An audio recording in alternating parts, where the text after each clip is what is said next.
Et maintenant, c'est l'invité explosif. Et notre invité explosive, aujourd'hui, c'est Emmanuel Nzouzi, qui vient pour nous parler de la comédie musicale Grease. Coucou. Oui. Mais avant, on va parler un petit peu de toi. Si on veut, oui. Mais on veut, les auditeurs veulent, ils veulent te connaître un peu plus. Alors, tu commences la danse à l'âge de 3 ans. Exactement, au Havre, donc au groupe de danse Louis Blanc. Ça revient il y a des années, il y a 20 ans. Et voilà, donc je commence la danse et je poursuis ça jusqu'à mes 18 ans et jusqu'à maintenant, et j'adore. Et en fait, il y a un moment donné où je me dis, mais en fait, j'adore chanter. Donc je chante. Et ce qui est drôle et ce que j'ai... Enfin voilà, j'ai fait le lien récemment, parce que le premier stage de comédie musicale que j'ai fait chez moi, au Havre, c'était donc avec des profs de l'ICOM, et on avait fait Grease. Ouais. Tous La boucle est regroupent. bouclée. Tous regroupés, exactement, la boucle est bouclée, donc je peux arrêter ma carrière aujourd'hui. Ah non, mais non, continue. non. C'est au conservatoire que tu t'inities au jazz et au classique, c'est bien Voilà, en fait, je fais plutôt... En fait, je m'initie au jazz et à plein d'autres styles, donc voilà. Mais surtout au classique, en fait... vers 16 ans, je me suis dit, ok, maintenant, retourne aux bases et consacre-toi à la danse. Et donc, je suis entrée au conservatoire, j'ai fait quelques années en classique, et ensuite, j'ai eu mon bac. J'ai fait une première année à l'école d'art et design du Havre, parce que je voulais être plasticienne. Et puis, je me suis dit, mais non, en fait, ça va trop me manquer la scène, je veux pas être derrière, donc je monte sur Paris, je fais une école de comédie musicale, et voilà, ça. Et cette Et école je bosse. s'appelait Coréa. Coréa. Voilà, Et tu en ressors diplômé. exactement, Ça. du DECAC. Du DECAC, diplôme d'études chorégraphiques. Ah ouais. J'aurais pas dit Moi, j'aurais jamais dû te poser la question. Voilà, le DECAC. Bon. Tu obtiens un diplôme en technique danse jazz. Voilà, en fait, c'est l'EAT, donc l'examen d'aptitude technique, donc qui est en fait l'équivalent d'examen qu'on obtient à la fin du conservatoire et qui prépare au DE, donc au diplôme d'état, pour enseigner la danse. Parce que au départ, enfin voilà, je voulais aussi enseigner la danse et c'est pas un projet que je laisse tomber. Voilà, si un jour j'ai envie d'enseigner, C'est dans les tuyaux. c'est dans les tuyaux. Et après cette école, tu commences les spectacles véritablement. Voilà, c'est ça. Donc je fais un an en fait véritablement à Coréa. Et je poursuis ça, donc je poursuis un petit peu comme ça ma formation au DE avec donc les UV, l'histoire, etc. Je continue à danser et je continue à bosser. Donc j'ai fait des spectacles pour enfants, Alice au-delà des différences, à la Comédie Saint-Michel. J'ai fait Prince et Princesse, donc c'est une adaptation d'un film de Michel Oslo. Ouais. Pardon, j'ai eu un blanc. Donc qui a fait Kirikou et tout ça. Et donc on a fait ça au théâtre, c'est au Théâtre Antoine. Et voilà, donc des petits projets, du cabaret, de la compagnie, et tout ça. Et, On t'a vu dans Frozen également. exactement, À en tant que Disneyland. danseuse à Disney. Alors- C'était une super expérience. Oui, j'avais demandé comment ça se passe, les spectacles à Disney. Mais trop bien. Et en fait, c'est une explosion de joie. On sourit tout le temps, en fait. Et c'est un des contrats où j'ai le plus rigolé. Non, mais vraiment, c'est du matin au soir. Et c'est pas de la fausse pub. En vrai, à Disney, c'est vraiment cool d'y travailler. On rit tout le temps, on est hyper content de faire sourire les gamins parce qu'ils viennent pour ça, en fait, avec des paillettes dans les yeux, et c'est vraiment chouette. Et tout le monde là-bas vit pour Mickey. Ah oui. C'est-à-dire, genre, le premier jour, on nous a délivré notre name tag, donc c'est le badge avec notre nom, et ben c'est Mickey qui nous les a apportés. Ah ouais, Ouais. putain, mais c'est génial. Ouais, ouais. Et le bus, il s'appelle le plutôt rapide. Ou Ouais, comme plutôt ça, non rapide. Aussi, je les- ils sont fous. On va manger dans les bâtiments Imagination, on va s'habiller chez Peter Pan. Enfin, Ah, c'est vraiment les backstage, c'est Disney. Ah ouais. C'est Disney tout, quoi. Donc, À fond, les mecs. À fond, À à fond. fond. On t'a vu dans Fausse Moustache également. Exactement, Fausse Moustache, la comédie musicale, donc mise en scène par Raphaël Calandro. Une super expérience aussi, voilà, qui se poursuit aussi cette année.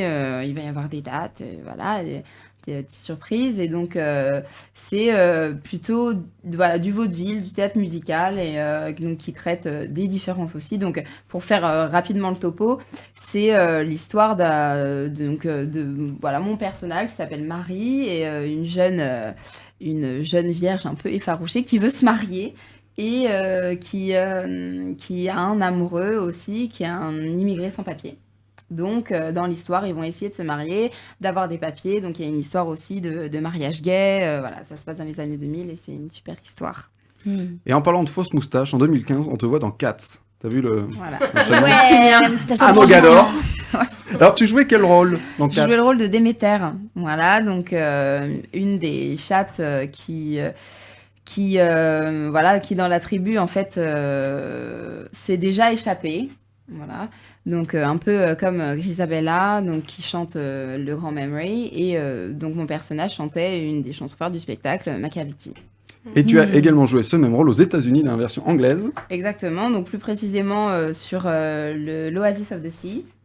Donc, qui est un des bateaux de la flotte de la Royal Caribbean, qui est une des plus grosses boîtes de prod qui fait des spectacles sur mer, en fait. Et donc, j'étais sur le 2e plus gros paquebot au monde. Donc, Ah oui, c'est Wow. bien ça. voilà. Donc, il trop est canon. absolument énorme. Donc, c'est vraiment une ville sur mer, en fait. Donc, avec des murs d'escalade, enfin, un théâtre aquatique. Notre théâtre était pratiquement aussi gros que ce que peut contenir le théâtre Mogador, en fait. Donc, Ah oui. c'est vraiment une très, très grosse machine. Et alors, qui t'a contacté pour jouer aux États-Unis? Comment ça s'est passé? Bah alors j'étais moi sur Cats et je vois donc les auditions paraître à Londres pour Cats sur cette prod. Et donc ce qu'il faut savoir c'est que à Londres il n'y a pas souvent des auditions ouvertes. Donc ça se passe par agent, etc. Et pour ces productions-là, parce qu'ils recherchent souvent, pour ces productions des croisières, donc des fois il y a des auditions ouvertes. Et donc j'ai contacté la metteur en scène, donc Chrissy Cartwright, sorry. Donc voilà, qui nous avait mis en scène pour Cat, donc qui est un petit peu la chargée qui est la conservatrice de Cat dans le monde, pour savoir si je pouvais auditionner à ces auditions. Donc elle m'a arrangé un rendez-vous parce que tout le monde se connaît, Cat c'est une grande famille. Et voilà, donc j'ai pu auditionner et après je suis partie. Et c'était une première aux États-Unis? Ouais, voilà, toute première et c'était absolument fou en fait. Déjà de partir, c'était ma première fois aux États-Unis. Donc voilà, la première fois que j'ai traversé l'océan et puis totalement dingue d'être des mois et des mois sur un bateau et puis aussi de faire Cats, cette œuvre en anglais, donc dans la version originale. Voilà. Et le travail est Très peut-être différent qu'en France aussi. Aussi, mais en plus particulièrement sur un bateau en fait, parce que c'est, comme je dis, c'est une ville donc il y a tous les corps de métier. Et puis, c'est un fonctionnement qui est totalement particulier parce que on est là pendant des mois pour notre spectacle. Et puis, bon, après, c'est pas forcément très différent dans le sens où du coup, l'œuvre, c'était la même, sauf que elle se passait sur un bateau avec tout ce qui peut se passer. Ça va, le mal de mer? Ça va, oui et non, je pensais pas, je pensais que c'était plutôt stable. Et en fait, il y a des moments où carrément, il fallait s'accrocher sur scène parce que quand ça tangue, en fait, une grosse machine comme ça, ça reste longtemps. On ne voit pas, les auditeurs ne voient pas. Elle est là en train de faire un flip. Ah, pardon. Ouais, c'est ça. Mais carrément, du coup, tous les trucs, les accros, on avait beaucoup parce qu'on avait 2 spectacles. Ouais. Donc, on avait 4 pendant 3 jours et puis Come Fly With Me. Donc, c'est un show qui est créé pour le bateau.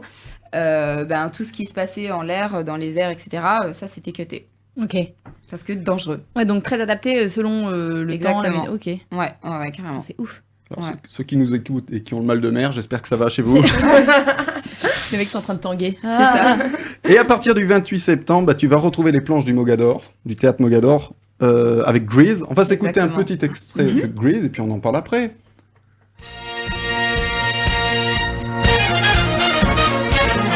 Grease is the word that you heard. It's got groove, it's got meaning.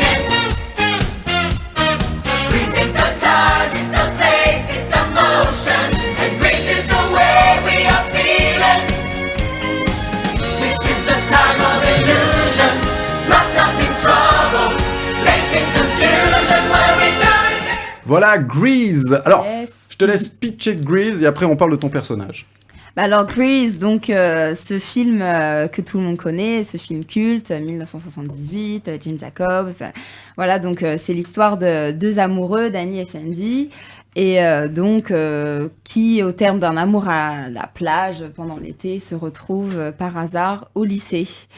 Et donc, on va raconter cette histoire d'amour qui est un petit peu compliquée parce que c'est une histoire d'adolescents. Et en fait, il se trouve que Danny et Sandy, ils font pas partie du même milieu, en fait, dans leur petite société d'adolescents. Et on va les voir évoluer. Donc, c'est l'histoire du parcours de plein de persos et dans lesquels on peut se retrouver facilement. Voilà, Et toi, tu incarnes Betty Rizzo. exactement. Alors, qui est Betty? Donc, de son nom complet, Betty Rizzo-Leto. Voilà. Donc, Betty Rizzo, c'est la chef des Pink Ladies.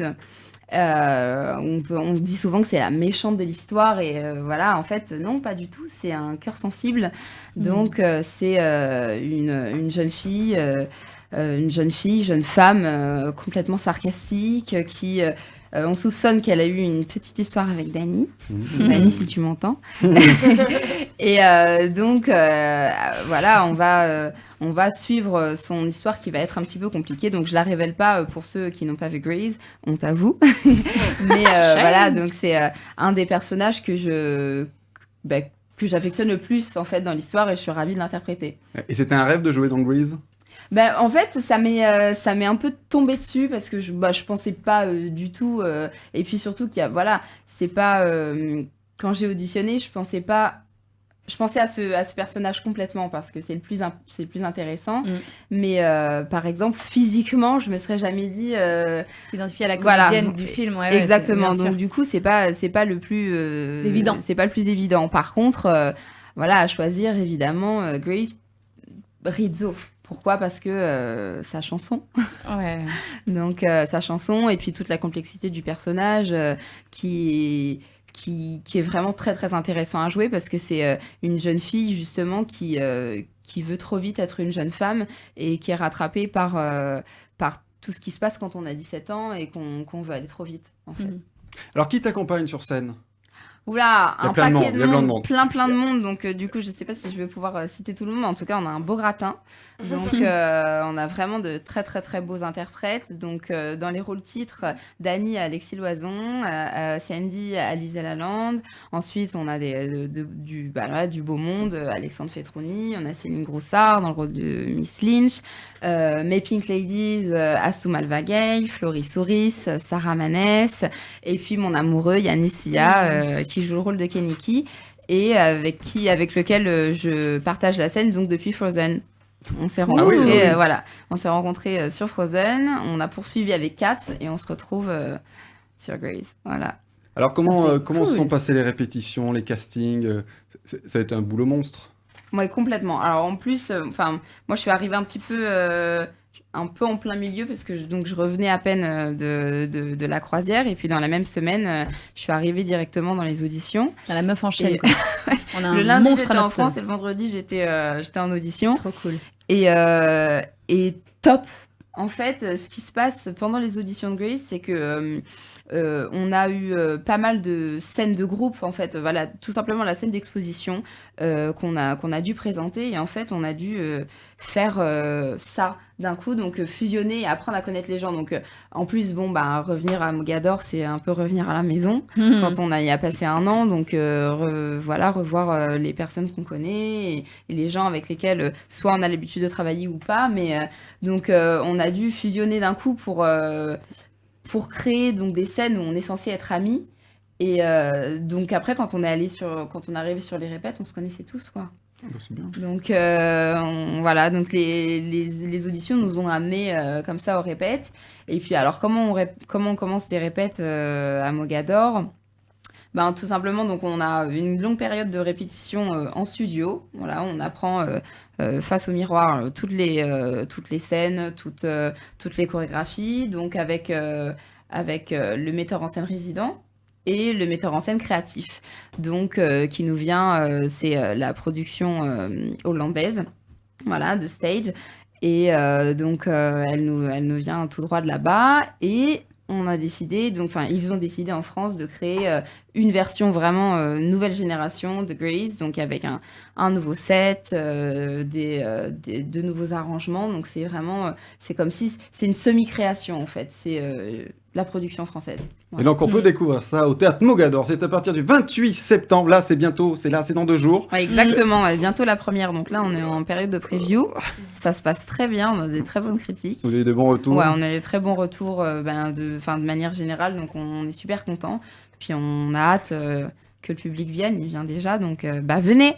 Ouais. Allez-y, réservez. Là, ça va être pris d'assaut après. Ouais. Léa, tu voulais rajouter un mot? Oui, moi j'étais sur un spectacle au Grand Rex hier et il y avait beaucoup de danseurs présents sur ce spectacle et je les ai entendus parler en coulisses et ça a commencé à parler de Grease, du coup je me suis fait toute petite souris pour écouter ce que ça disait et il y avait plein de danseurs qui sont très jeunes, qui sont encore en école de danse et de comédie musicale qui ont dit ouais, je suis allée tel jour, j'ai vu les previews, machin, etc. Et apparemment, ils ont été tous archi comblés, ils étaient très enthousiastes d'en parler. Et apparemment, enfin, de ce que j'ai entendu, le cast est archi bien choisi. Du coup, je me suis dit que je te ferais part de ce petit retour que j'ai entendu en coulisses Top. aux portes.